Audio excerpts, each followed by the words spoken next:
ஸ்தோத்திரம்.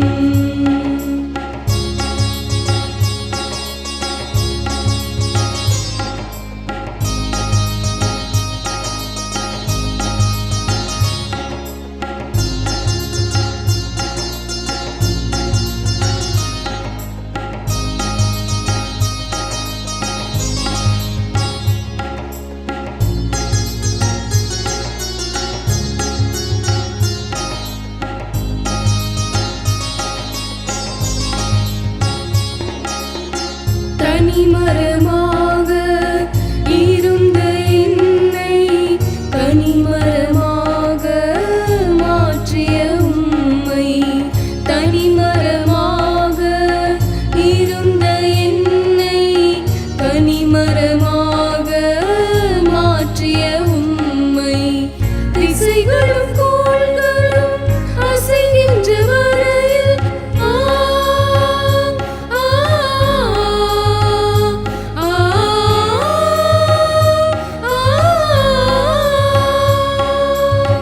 திசைகளும் கோள்களும் அசைகின்ற வரையில் இன்னிசை முழங்கியே பாடுவேன் நன்றி, இன்னிசை முழங்கியே பாடுவேன் நன்றி.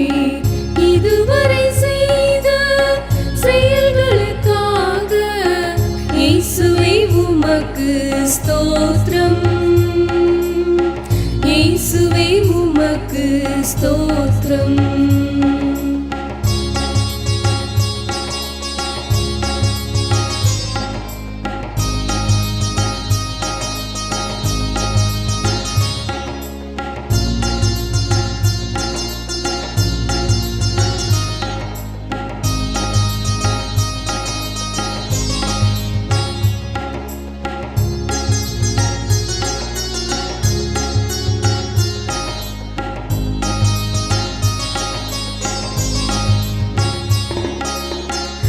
சித்தம் செய்திட அழைத்தவர் நீரே, சொந்தமாய் என்னை ஏற்றுக்கொள்வீரே. உம் சித்தம் செய்திட அழைத்தவர் நீரே, சொந்தமாய் என்னை ஏற்றுக்கொள்வீரே. சோர்விலும் தாழ்விலும் சோதனையாவிலும்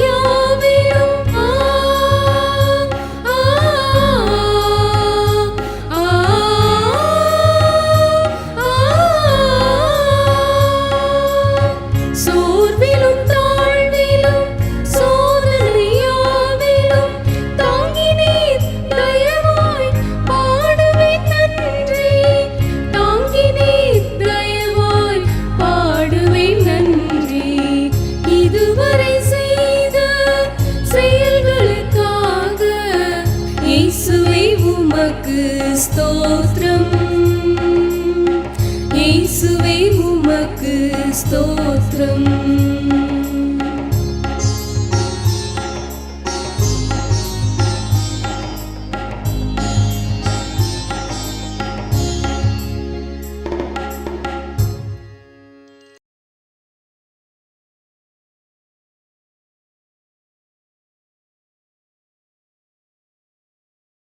கிறிஸ்துவுக்குள் அன்பான கர்த்தருடைய பிள்ளைகளை, யாவரையும் ஆண்டவராகி இயேசு கிறிஸ்துவின் ஈடு இணையற்ற பரிசுத்த நாமத்தினாலே உங்களை ஆசீர்வதிக்கிறேன், வாழ்த்துகிறேன். கர்த்தர் தாமே நீங்கள் எதிர்பார்த்து கொண்டிருக்கிற அனைத்து நன்மைகளையும் பரத்திலிருந்து உங்களுக்கு அருளி செய்து நீங்கள் இம்மையில் சுகித்திருக்கவும் மறுமையில் நிலைவாழ்வை பெற்றுக்கொள்ள கிருபை செய்வாராக. கர்த்தருடைய வார்த்தைக்காக நாம் கண்களை மூடி ஜெபம் செய்வோம். மகா இரக்கமும் கிருபையும் அன்பும் பரிசுத்தமும் நிறைந்து பரத்தில் வீற்றிருக்கின்ற எங்களுடைய பரம தகப்பனே, நன்றியோடு நாங்கள் உம்மை துதிக்கிறோம், உம்மை ஸ்தோத்தரிக்கிறோம். சத்தியத்தை அறியுங்கள், சத்தியம் உங்களை விடுதலையாக்கும் என்று சொன்ன தம்முடைய வாக்கின்படி ஆண்டவரே, உம்முடைய வேதாகமத்திலே சத்தியத்தில் சொல்லப்பட்டிருக்கிற உண்மைகளை எல்லாம் விளங்கி கொண்டு எங்கள் வாழ்வில் நாங்கள் விடுதலையை பெற்றுக்கொள்ள கர்த்தர் கிருபை செய்வீராக. அடியினை மறைத்து உம்முடைய வார்த்தைகளை பிள்ளைகளோடு கூட நீர் பேசுவீராக. இயேசுவின் மூலம் ஜெபிக்கிறோம் வல்லமுள்ள பிதாவே, ஆமென். அன்பான கர்த்தருடைய பிள்ளைகளே, உங்கள் யாவருக்கும் ஆண்டவராகிய இயேசு கிறிஸ்துவின் ஈடு இணையற்ற நாமத்தினாலே 2026 ஆண்டுக்கான வாழ்த்துதல்களை நான் தெரிவித்துக் கொள்கிறேன்.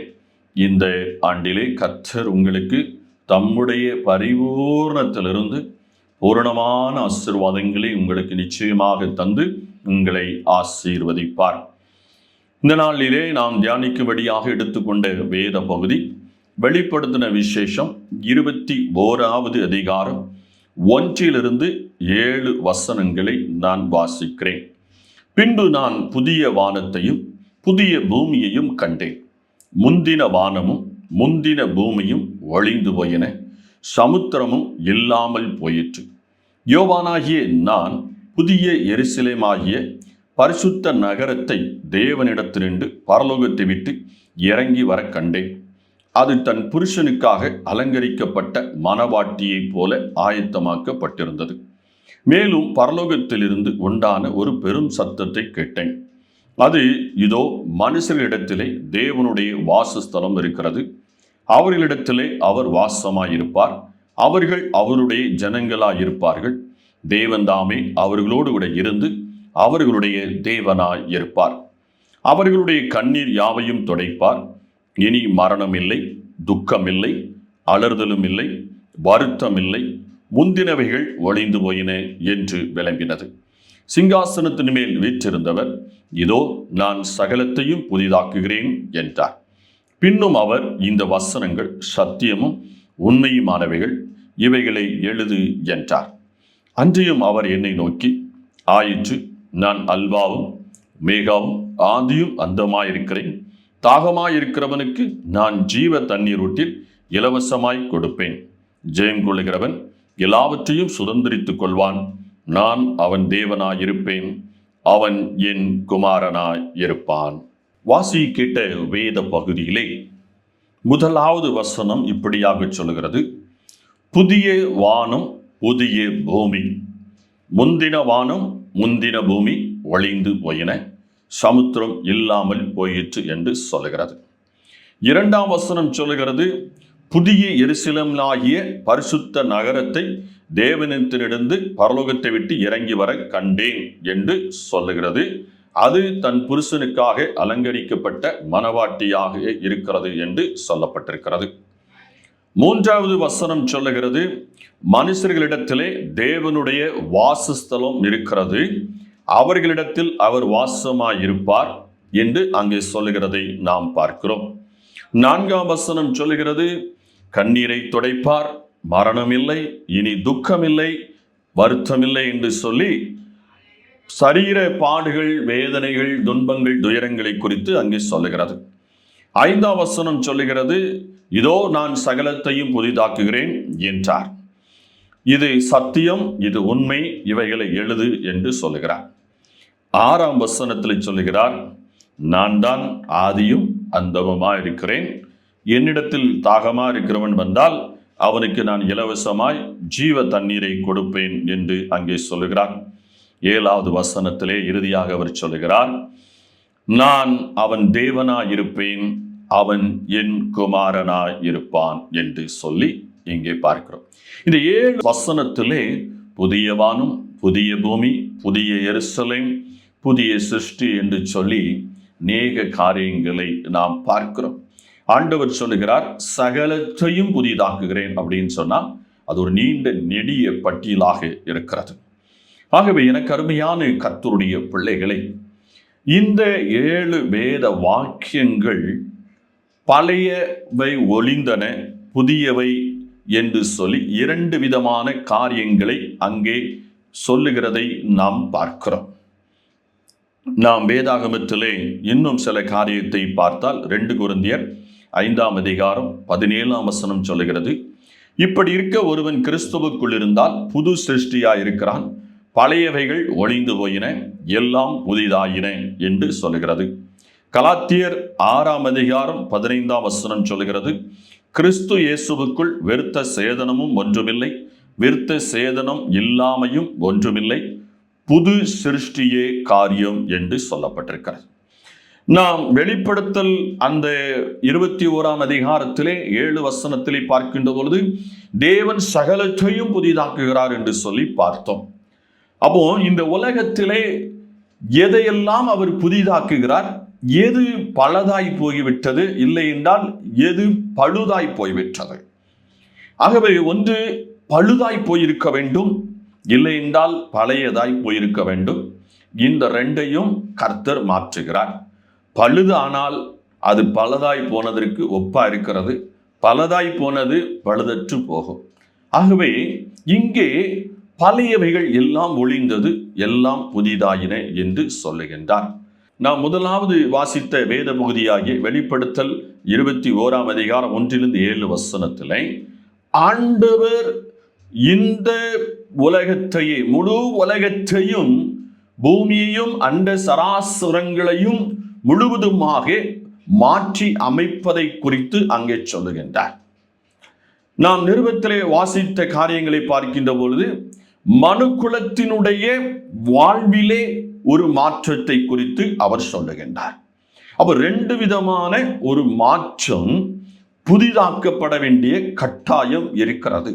அப்போ புதிதாக்கப்பட வேண்டிய கட்டாயம் இருக்கிறது என்றால் எதற்காக அது பலதாய் போய்விட்டது, அது பழுதடைந்து போய்விட்டது என்பதை நாம் முதலாவது கண்டுகொண்டால் இந்த காரியத்தை விளங்கி கொள்ள முடியும்.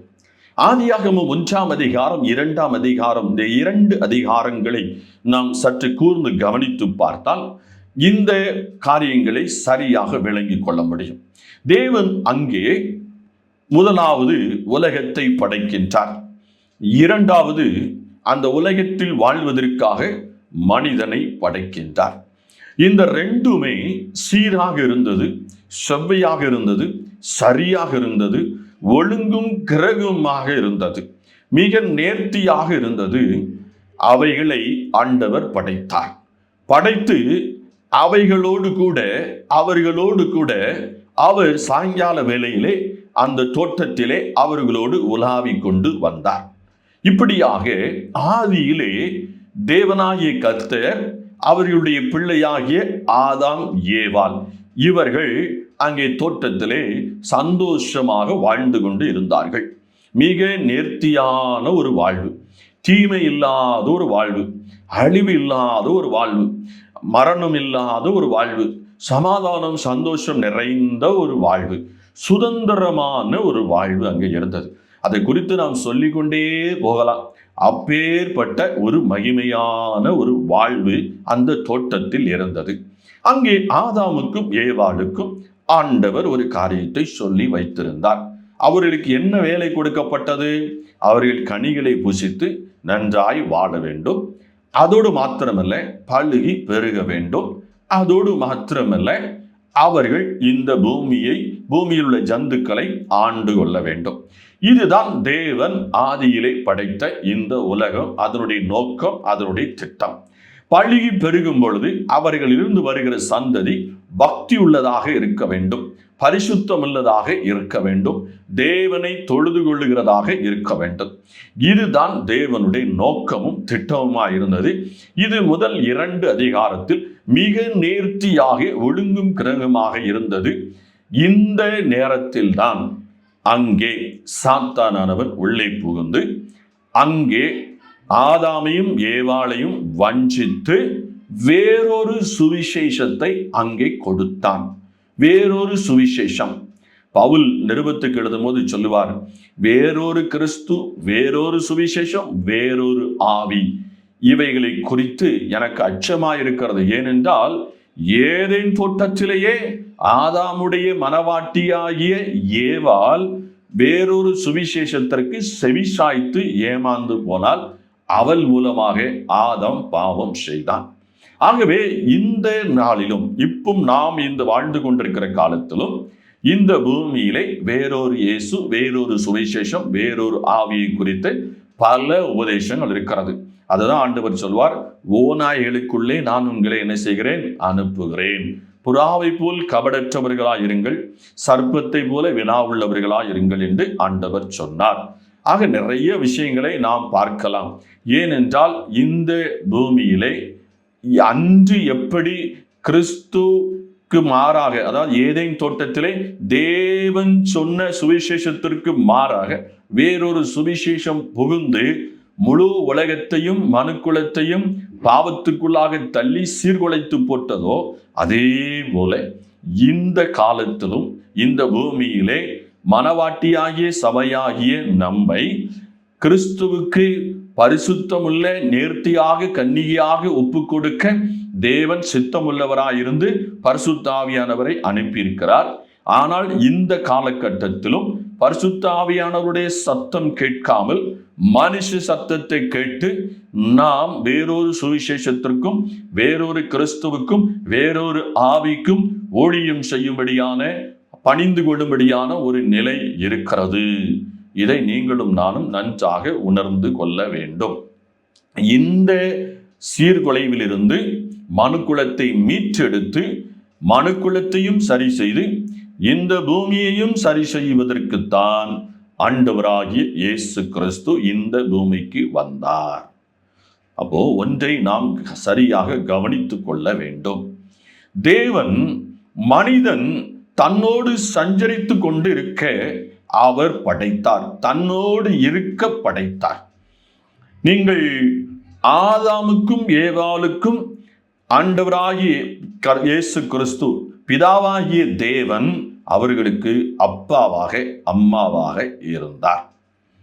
அவர்களுக்கு ஆதாமும் ஏவாளும் குமாரன் குமாரத்திகளாக இருந்தார்கள், தேவ குமாரத்திகளாக இருந்தார்கள்.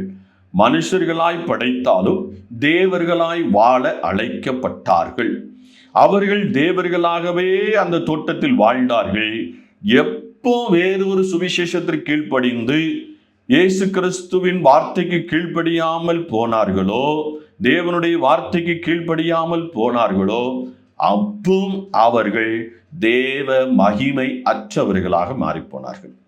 இப்போ இந்த மனிதனை தேவ மகிமை உள்ளவனாக மாற்ற வேண்டும். சீர்குலைந்து போயிருக்கிற இந்த பூமியை சீர்படுத்தி செவைப்படுத்தி ஒழுங்குபடுத்த வேண்டும். மீண்டும் தாம் எப்படி ஆதியாகமத்திலே மனிதனை மனுஷியை படைத்து தன்னோடு வைத்திருந்தாரோ அதே நிலைக்கு இந்த பூமியில் இருக்கிற மனுக்குலத்தை எல்லாம் தம்மோடு கொண்டு வந்து சேர்க்க வேண்டும். இதுதான் தேவனுடைய திட்டம், தேவனுடைய நோக்கம். இதைத்தான் ஆண்டவர் சொல்லுகிறார், செய்து முடித்து விட்டேன். இயேசு கிறிஸ்து சொல்லுகிறார், கல்வாரி சிலுவையிலே நான் இதை செய்து முடித்து விட்டேன். அவர் கல்வாரி சிலுவைக்கு போவதற்கு முன்பாக மேல் வீட்டிலே அவர் அமர்ந்திருக்கும் பொழுது அவர் அழகாக சொல்லுகிறார், என் மாம்சத்தை புசித்து என் இரத்தத்தை பானம் பண்ணுங்கள், இது புதிய உடன்படிக்கையா இருக்கிறது. இந்த புதிய உடன்படிக்கை என்ன செய்கிறது? நம்மை புதிய சிருஷ்டியாக மாற்றுகிறது, புதிய சிருஷ்டியாக மாற்றுகிறது. அப்போ ஆண்டவர் முதலாவது செய்கிற காரியம், சீர்குலைந்தது ரெண்டு சீர்குலைந்திருக்கு. ஒன்று இந்த உலகம், இன்னொன்று அவர் படைத்த மனிதன். இப்போ முதலாவது மனிதனை சீர்படுத்துகிறார்.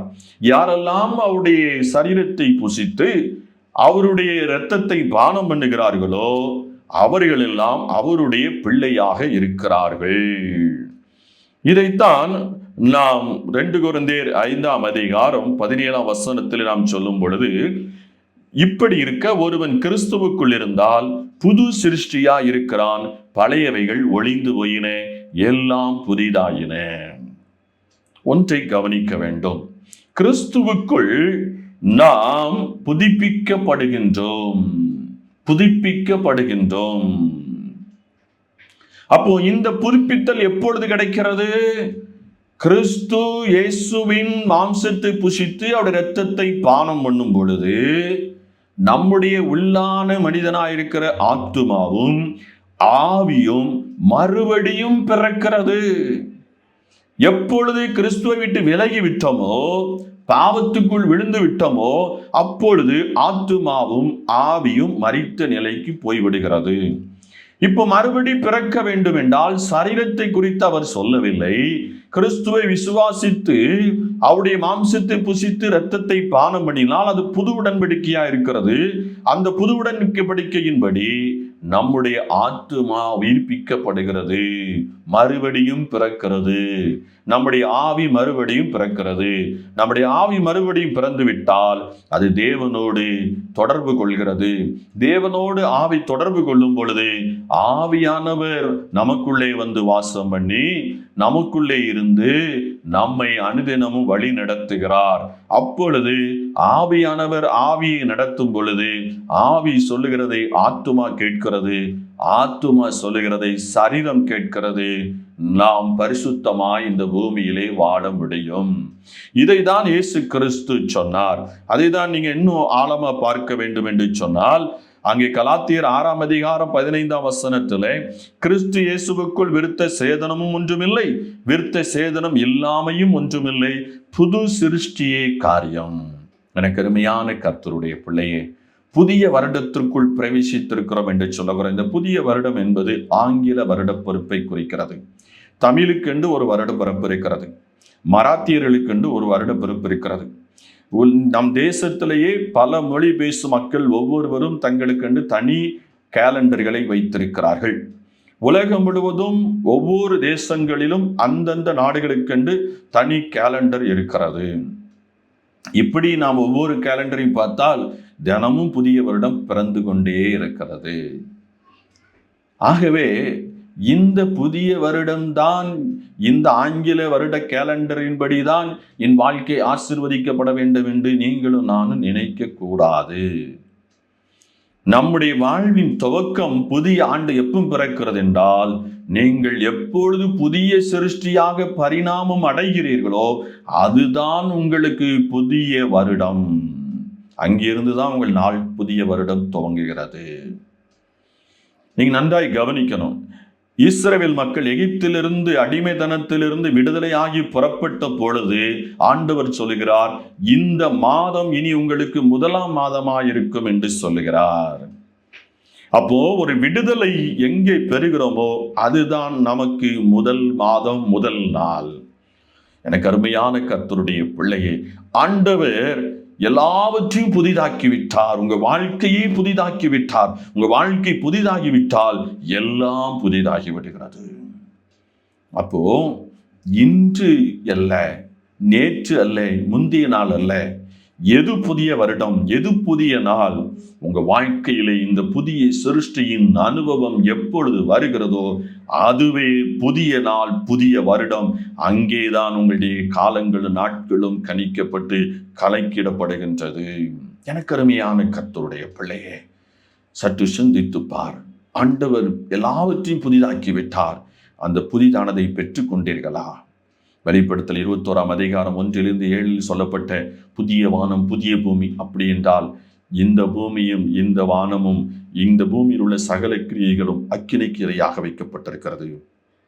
இதற்கப்புறம் புதிய வானம், புதிய பூமி வருகிறது. அங்கே புதிய சிருஷ்டியை ஆண்டவர் கொண்டு போகிறார். அது எல்லாம் புதிதா இருக்கிறது. எப்படி ஆதியிலே தேவன் வானத்தையும் பூமியையும் படைத்து ஒரு தோட்டத்தை படைத்து எப்படி அதை பரலோகம் போல் வைத்திருந்தாலோ அதே போல் ஒரு தோட்டம், அதே போல் வாழ்வு நமக்கு இந்த 21ஆம் அதிகாரம் 22ஆம் அதிகாரத்திலே கர்த்தர் கொண்டு வந்து தந்துவிட்டேன் என்று சொல்லி உறுதிப்படுத்துகிறார். அந்த புதிய சிருஷ்டியின் அனுபவத்தோடு இந்த புதிய வாழ்க்கையை நாம் தொடங்கி அந்த புதிய வானம், புதிய பூமிக்குள் போகும்படியான ஒரு வாழ்வை வாழ கர்த்தர் அழைக்கின்றார். எனக்கு அருமையான கர்த்தருடைய பிள்ளையே, உங்கள் வாழ்வில் நீங்கள் புதிய மனுஷனை தரித்து கொண்டீர்களா? புதிய சிருஷ்டியாய் மாறிவிட்டீர்களா? இல்லை என்றால் இன்றே மாறுங்கள். இன்று மாறினால் இந்த நொடி பொழுதுதான் உங்களுக்கு புதிய வருடம். அது உங்களுக்கு ஆசீர்வாதமான வருடம். அந்த நன்மையை கர்த்தர் உங்களுக்கு தந்து ஆசீர்வதிப்பாராக. ஜெபம் பண்ணுவோம். எங்களை நேசிக்கிற எங்கள் அன்பின் ஆண்டவரே, நன்றியோடு நாங்கள் உம்மை துதிக்கிறோம், உம்மை ஸ்தோத்தரிக்கிறோம். இதோ உம்முடைய பாதத்தில் இருக்கிற ஒவ்வொரு பிள்ளைகளும் புதிய சிருஷ்டியின் அனுபவத்தை பெற்றுக்கொள்ளத்தக்கதாக உம்முடைய இரத்தத்தை பானம் பண்ணி உம்முடைய மாம்சத்தை புசித்து புதிய சிருஷ்டியாக புதிய பரிமாணத்தை அடைந்து ஆண்டவரே இம்மையில் வாழுகிற நாட்களெல்லாம் சகல நன்மைகளையும் இடத்திலிருந்து பெற்று மறுமையில் நித்திய வாழ்வை பெற்றுக்கொள்ள கிருபை தாரும். புதிய மனிதன் புதிய மனுஷியாக ஒவ்வொருவரையும் மாற்றும்படியாக ஜெபிக்கிறேன். அதோடு மாத்திரமல்ல ஆண்டவரே, புதிய உலகத்திற்குள், அந்த உம்முடைய ராஜ்யத்துக்குள், உம்முடைய பரலோகத்திற்குள், நீர் வாசமாயிருக்கிற இடத்துக்குள் பிரவேசிக்கிற பாக்கியத்தை ஒவ்வொரு பிள்ளைகளுக்கும் தந்தார். இவர்கள் பரலோக வாசியா இருக்கிறபடினாலே, இந்த உலகத்துக்குரியவர்கள் அல்லாதவர்களா இருக்கிறபடினாலே, இந்த உலகத்தின் பாடுகளும் வேதனைகளும் சஞ்சலங்களும் இவர்களை வாட்டி வதைத்துக் கொண்டிருக்கிறது, மனத்தை நோகடிக்கிறது. தூய ஆவியானவர், நீர் பரிசுத்த ஆவியானவரை ஒவ்வொருவருக்கும் தந்து இவர்களை தேற்றி பலப்படுத்தி ஆற்றி ஒவ்வொரு நாளும் தேவைகளை அதிசயமாக அற்புதமாக சந்தித்து நீர் வழி நடத்தும்படியாக ஜெபிக்கிறேன். ஒவ்வொரு பிள்ளைகளையும் புதிய சிருஷ்டியாய் மாற்றும்படியாக, அபிஷேகம் பண்ணும்படியாக இந்த கோட்டைக்குள் மறைக்க வேண்டும் என்று ஜெபிக்கிறேன். இதப்படி செய்வதற்காக நன்றி. எல்லா துதிக்கான மகிமையும் உமக்கே செலுத்துகிறேன். மீட்பர் இயேசுவின் மூலம் ஜெபிக்கிறேன் வல்லமுள்ள பிதாவே, ஆமென். நானே நல்ல மேய்ப்பன், நானே நல்ல மேய்ப்பன், இந்த உலகை ஆளும் மேய்ப்பன், இந்த உலகை ஆளும் மேய்ப்பன்.